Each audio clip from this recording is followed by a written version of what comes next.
Dyan, dyan, dyan, dyan.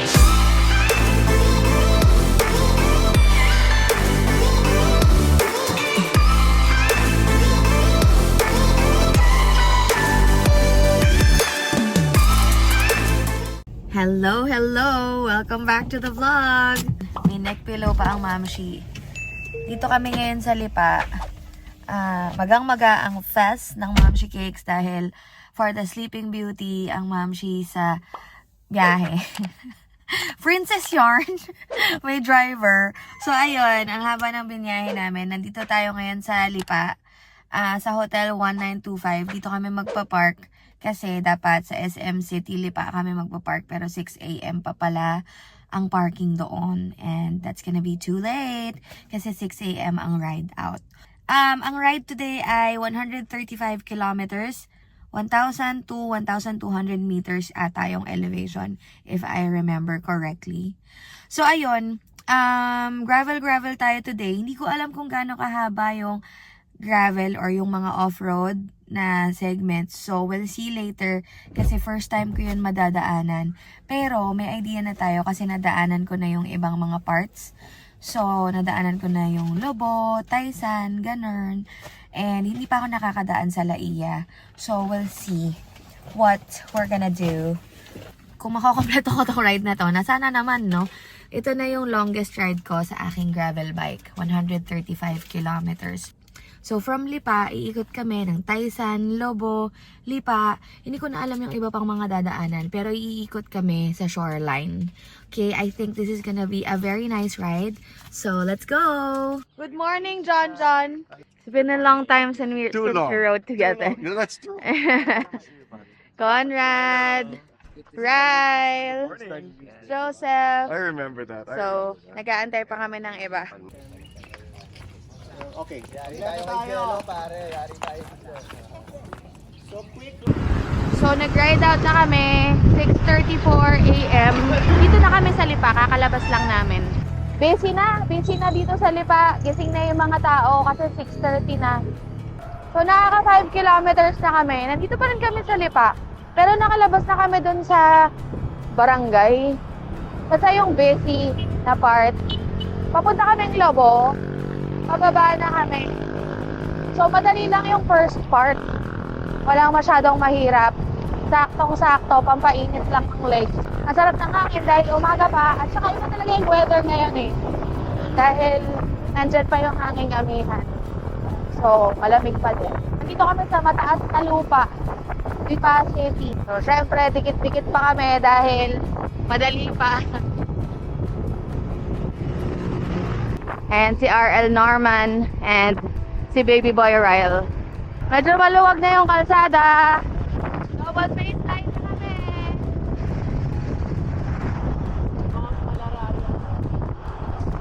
Mount?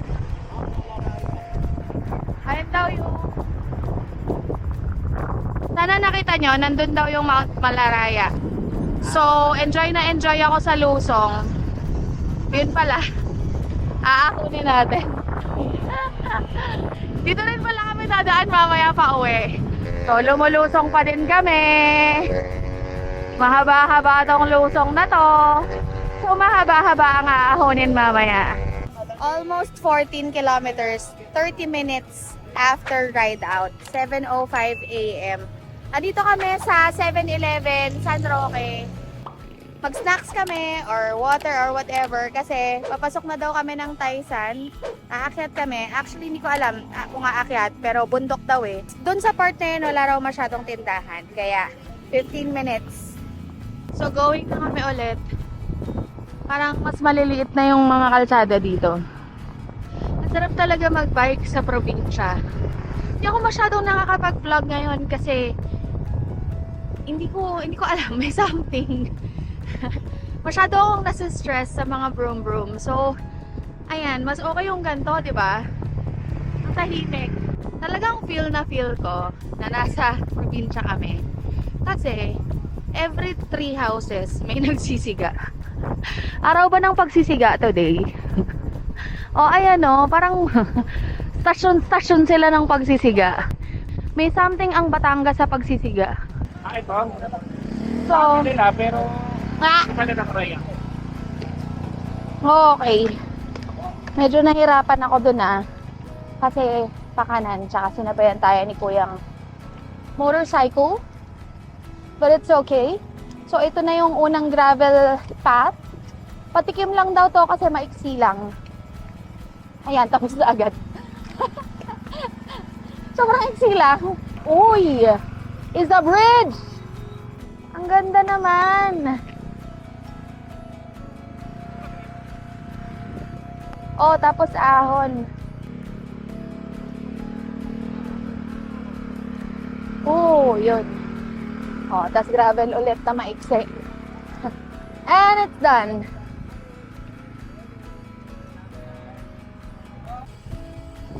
$18 kilometers. Andito na tayo sa Taysan. Oh, lubak. Gravel. Gravel. Oh. Chika pace na kami ngayon. 19.5 kilometers. So far, wala pa naman kaming inaahon. Masarap mag-ride ngayon. 7:37 a.m. Wala pa ring init. Ang sarap. Sana ganito na lang. Sana magtagal to. Kasi nakaka-relax. 23 kilometers. Medyo rough na yung road. Tapos, falls flat. Dito na tayo sinisimulang hingalin. Hindi ko alam kung gaano kahaba to. Pero yun na. Wala naman makunat na ahon. Pero halos puro falls flat. 3 kilometers bago ko maliwa. Okay. So yun. 3 kilometers. Meron ng mga ano dito, mga rough sections. Pero pa sulpot-sulpot lang. Tapos yung terrain. Ayan, medyo rough siya. Pero kaya naman to ng road bike. Ayan. Ang dami ng lubak-lubak, oh. 27 kilometers. Ayan. Rolling hills. Pero parang poncho feels yung kalsada dito. Smooth na manipis. Okay. Lusong. Mababang rolling lang. Mukhang mahihirapan talaga yung road bike dito. Maraming sections na ganito. Malubak. Marami talagang lubak. Ayan o, lalalim mo. Hindi siya lubak, bitak-bitak eh. So kaya kami nakastop dito kasi papasok daw kami doon. Mag-U-turn kami. Ito na yung paakit ng Taysan. Ahon na to. So far, 1%. Falls flat. 6%. Okay. Tapos na agad. 6% lang. Tapos lusong. 31 kilometers. Hindi pa rin kami umaahon. Pauso ko lang pala yon. Wala pa yung ahon. Pero ang saya. Puro ganito lang. Tapos ang sarap mag-banking, ganyan. Oh. Tapos isa pa ulit. Yan. Puro lusong. Kinakabahan ako. Kinakabahan ako sa mga ahon mamaya. Mukhang condensed yung ahon.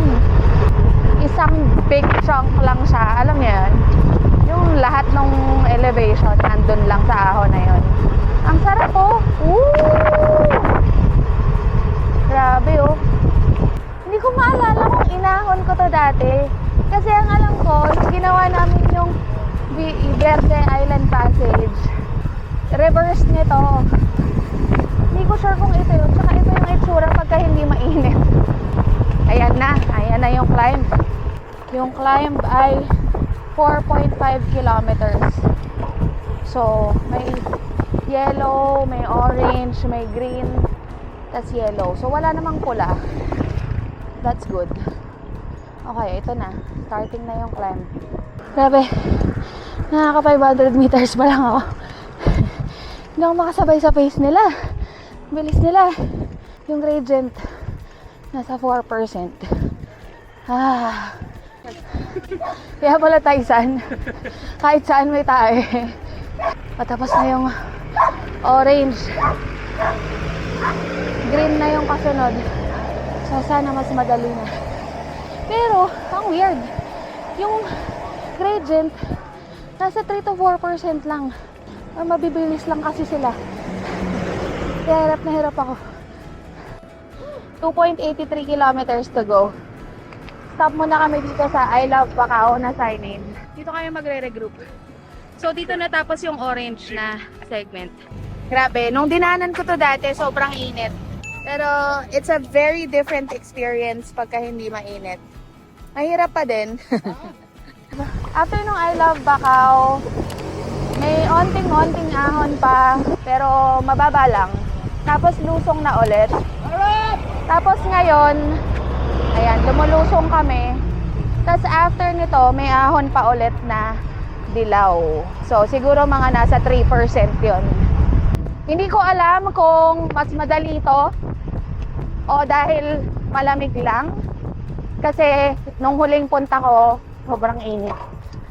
Hinihinaan ko yung boses ko kasi sabi nila, pagka sinisita mo yung weather, mag-iiba. So, sabi nila, nung pinansin ko kanina, kasalanan ko daw pagka umaraw. 8:40 AM na. Nakaka 36 kilometers na tayo. So, 100 kilometers to go. 1 kilometer left. Dito na tayo sa yellow. Tama nga, nasa 2 to 3% siya. Banayad kung hindi mo masyadong bibilis. 39 kilometers na tayo. Puro lusong, mga beshi. Ayan, puro banking. Feeling ko sobrang bilis ko. 35 kph lang pala yun. At kasi hindi naman malakas yung hangin. Malamig kasi yung hangin. So, 1 kilometer na ahon. Yellow lang siya. Matapos mo akong pabagalin, let's catch up. Paano pa ako sasabay nun? Pagod na ako. Pinag-iinit mo yung ulo ko eh. 7% din. Patapos na. 300 meters to go. Kaming dalawa na lang ni babe dito. Kasi, bilis lumusong. Wala ba kayong regard sa buhay nyo? Tangina, doon tumataas yung heart rate ko eh. 42 kilometers. Nandito na tayo sa San Miguel, Batangas. Tuloy-tuloy lang ang lusong, mga beshi cakes. Nung inaahon ko to, before, sunog na sunog ako. So, ito yung dreaded Lobo climb. But now, we won't be climbing it. Pero, praktisado na yung banking ko dito. Puro banking tayo, mga beshi. So, pababa na tayo ng Lobo proper.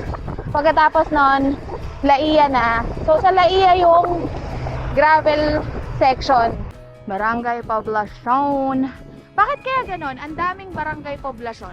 Meron pang poblasyon 1, 2, 3, ganyan. Too Fast, Too Furious? Rye and Ryle? Ito eh. Picture kami, wala kayo.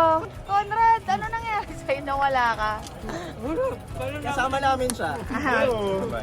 Nagkainitan eh. So, 9:41 AM, 47 kilometers. Nag-stop kami dito sa 7-Eleven. Dito sa Lobo. Para kumain at uminom ng tubig. Dahil medyo may kahirapan daw yung terrain after this. Uy, ang ganda!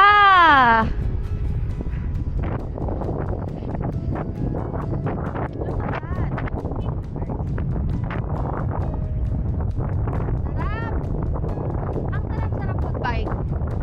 48 kilometers. 10 kilometers daw. Papunta sa Malabrigo. Ano ba yun? Basta yung Malabrigo. 10 kilometers. Tapos yung last 200 meters. Yun yung masakit. Ay, ang ganda. Ganda ng Batangas. May sinasabi ka? Ano? Hindi ko kasalanan na umaaraw. Guys, we live in a tropical country. Alas 10 na. It was meant to happen. Pag-ahon, mga nanggigigil sila. Pagpatag, mga nasa likod lang sila eh. At 54 kilometers, nasa scenic route na tayo. Hindi pa masyadong makita dito. Mamaya mas makikita yung dagat. Ayun nga, tumataas na yung araw. Sinisisi na nila ako. Ako na yung may kasalanan bakit may araw today. Ayan na, Malabrigo na! So, malapit-lapit na yung aahunin natin. Grabe to! Ang tarig! Wala na, okay. Ayan, okay na. Okay na, 12 na lang. 12 na lang na ganito. 12% na lang. Woo! Parang 22% eh. Pero sobrang bilis lang. Woo! Grabe yung hingal ko. Tagal ko nang di umahon ng gano'n. Ang tarik. Para siyang mga 20 meters na sobrang kunat. Di ba? Nakita mo kung ilan? Walang nakakita eh, no? Umaangat din yung harap ko eh. Ayan na yung lighthouse. We're here! Anong klaseng ahon yon? Sa plato mo. Diba? Sinabi ko naman, di ba? Yung plato ko, ano kayo ngayon? Wala namang gulat, sinabi ko naman. Pwede akong mag-breakfast dyan. Pagtanghalian na eh. Ilang percent kaya yun? May nakakita ba? Pas 20 yun, panigurado yun, konting gano'n. Magkano yan?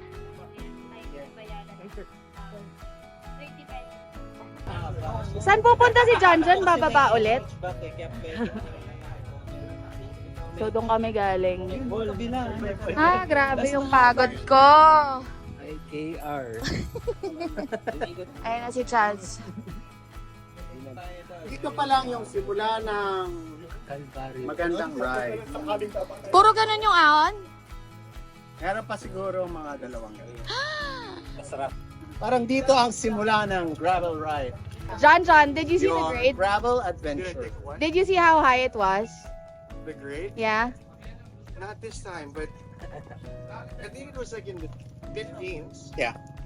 I think it was early 20s. No. Daisy 7. It's a bit tricky because of the broken boat. Oh, yeah. Yes. Baka kaya tumataas yung gulong natin. Grabe, akap na akap ako sa handlebar ko eh. Naku, nagselo si Jose.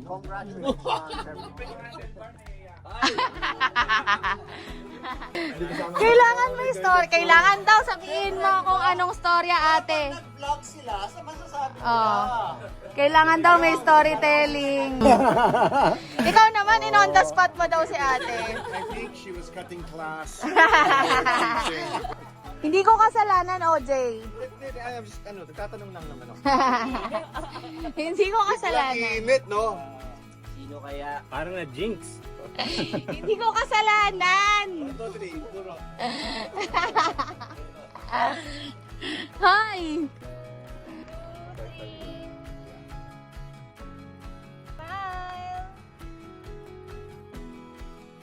Sulit na 30 namin dyan.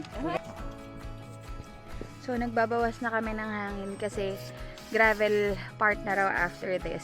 Tapos, lusong pa na steep. Kasing steep nung inakyat namin. Thanks, RL. Welcome. Graveling. Init na. Ay, kasalanan ko daw to eh.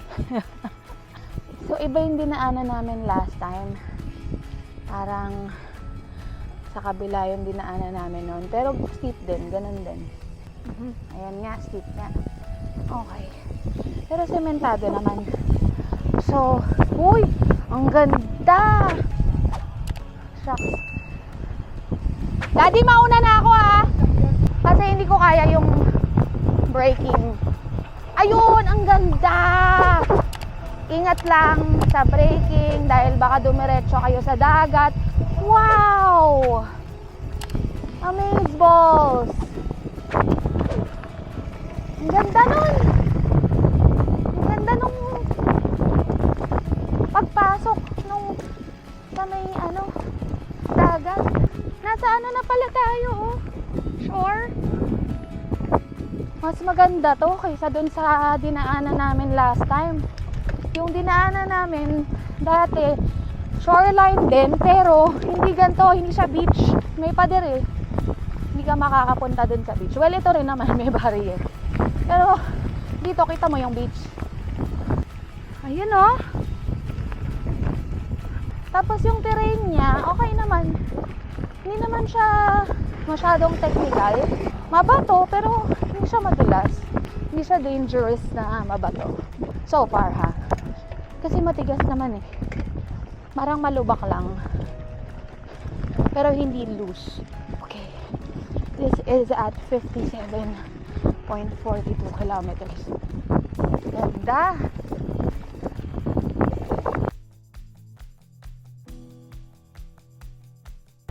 Three kilometers in, mas malupa na dito.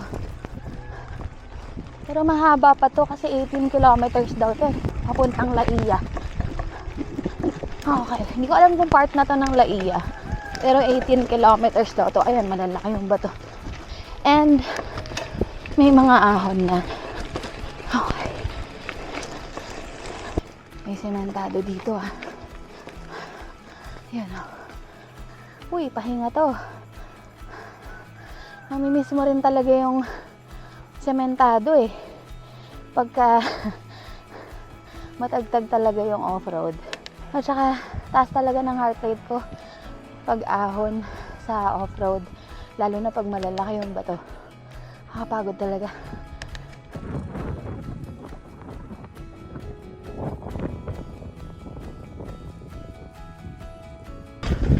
Yun, nandun sila. Tapos na yung scenic view. Sad. Well, malay natin, marami pa dito. Off-road na ulit. Sobrang init na. Beach yung temperature. Oh, sementado ulit. Parang nagko-commercial lang eh. Parang makunat to ah.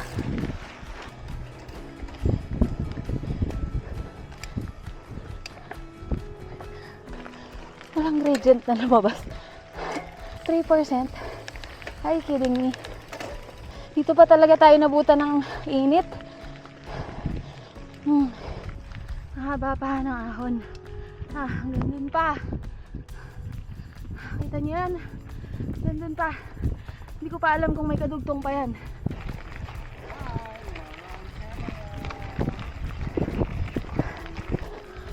Grabe. 15. 16. Iba talaga yung ahon ng gravel. Mas mahirap. Let's go. Parang kaka-recover ko lang.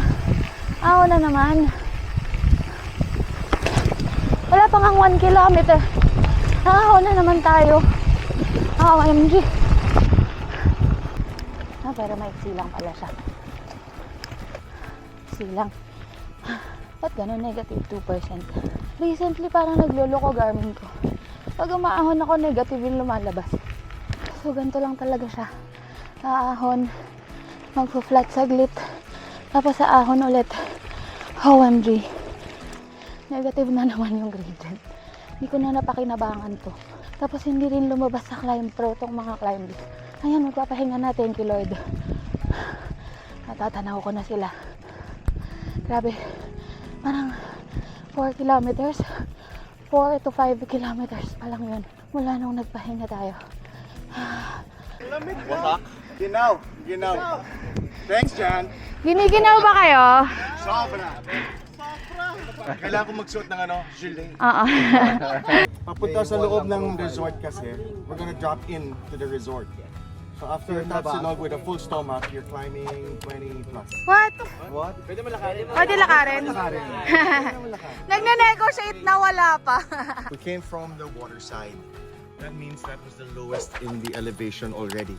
From here on, we are going to climb our way back to Lipa.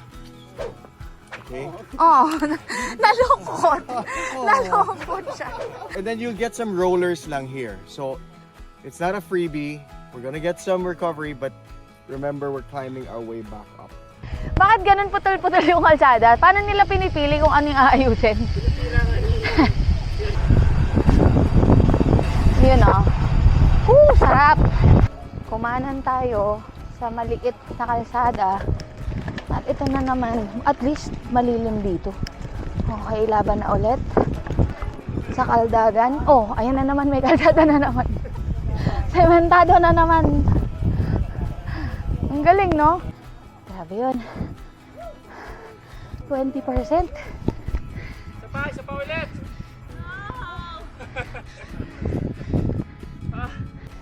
Hindi ko na napakita.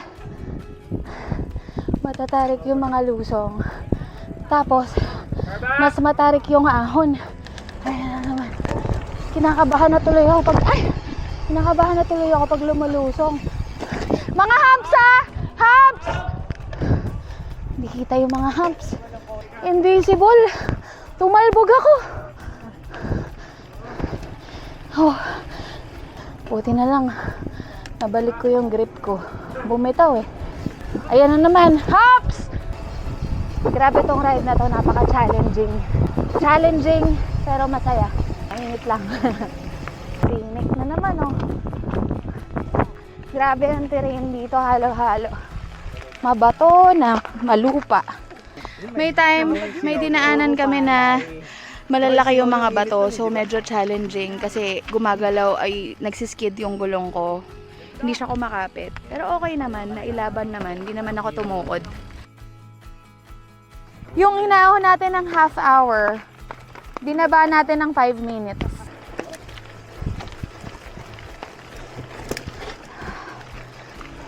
Kita mo yun? Dumulas yung gulong ko. Ang ganda! Pero bakit parang deja vu? Hindi ba galing na tayo dito? Baka malaglag ka. Kalsada na naman. Tapos maya-maya niyan off-road na naman.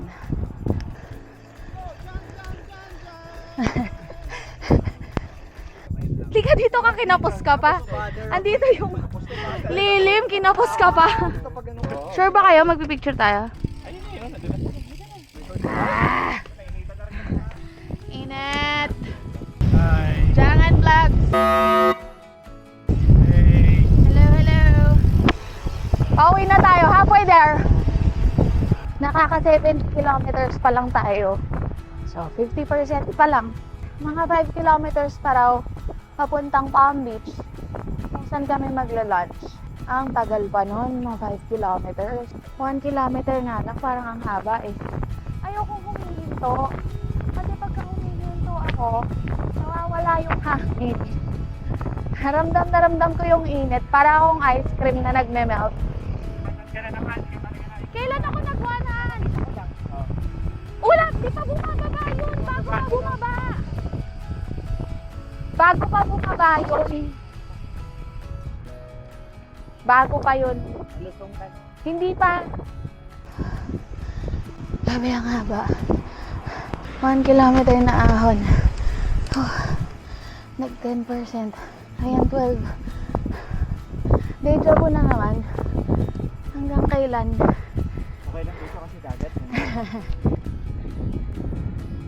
Pagkabago nga lumusong ako, nag-video. Hindi dito yun eh, parang bago. Pagkalusong, binitawan ko. 1 kilometer ng ahon na naman. Tapos off-road na naman. This ride is hard.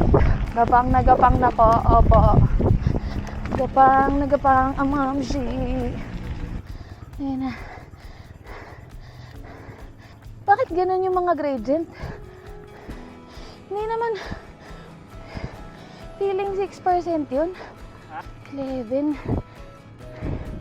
Late kasi lumalabas eh. Ayan na yung tower. Tapsilog. O sino? Order mo ako mango shake. Ready? Please. It's eating time. Yes, sir. Ito na yung pinakamasarap na pancit ever, oh. Seryoso. Uy, kumain ka. Naka-check, matutulog niyan mamaya eh. Check. Nag-inquire ka na ng room. Gusto ko na lang ganito. Pinagbabawal na technique. Kaso pa. See you sa Manila. When you get there. KOM ka, KOM. Ayan na yung mga bikes. Tapos, aahon tayo doon. Tutulak tayo. Kasi, doesn't look like I can. Kaming mga princesses, sasakay na kami. With our matching bike. With our twinning bikes. Dahil wala kaming pinapatunayan. Bahala sila dyan. Kamusta kayo? Hindi ka na ako tumawag. Tas? Ubus. Ubus. Ubus na yung tapsilog na kinain ko sa baba. Iniiwan ka? Balikan mo. 2:10 p.m. 60 kilometers to go. 60 kilometers. Haba pa nun. No, bitin pa sa'yo yan, no? Ang alam ko, paakit kami ng Lipa. Pero bakit lumusong kami ulit? Nasa sea level na naman kami. Why? Pero, ang kagandahan dyan, bubulong ko na lang ko yun. Umaganda-ganda yung panahon. So, mas tolerable. Sana ganito lang hanggang mamaya. 4%.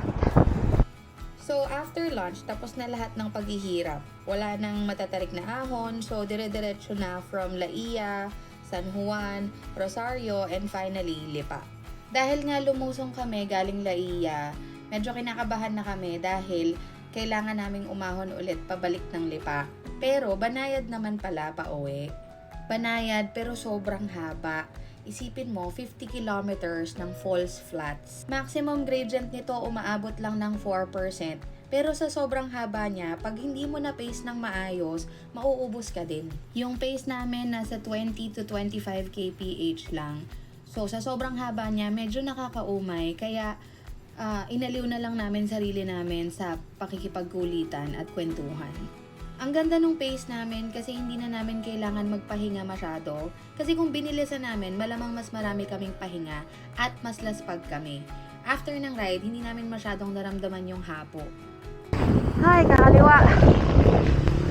Natapos din. Hindi pa tapos ang mahabang patag.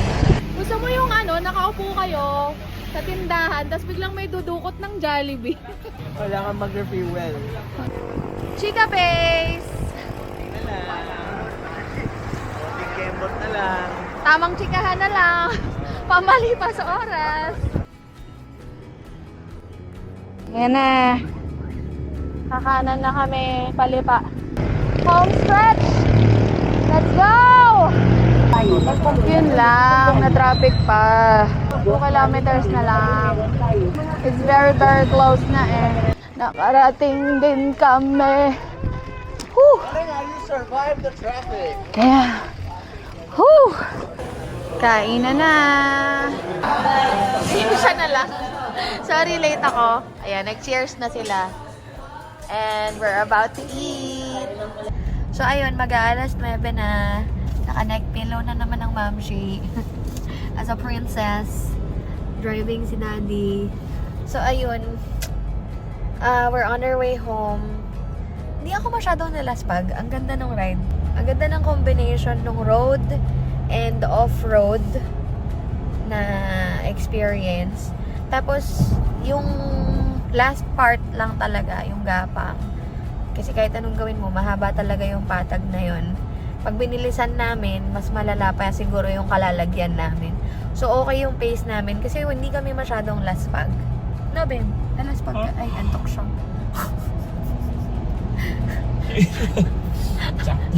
Antok siya! Sobrang ganda ng ruta. Yun lang masasabi ko. Ang ganda. Sobrang scenic. Ang init lang talaga sa tabing dagat. Wala na tayong magagawa doon kasi tabing dagat yan eh. 'Di ba? Given na yun. Ayun lang. Thank you so much for watching. By the way, baka next vlogs, gagawa ako ng mga sit-down vlogs. Wow, sit-down vlogs. Let me know kung anong mga gusto nyong makita in our next vlogs. If you're interested.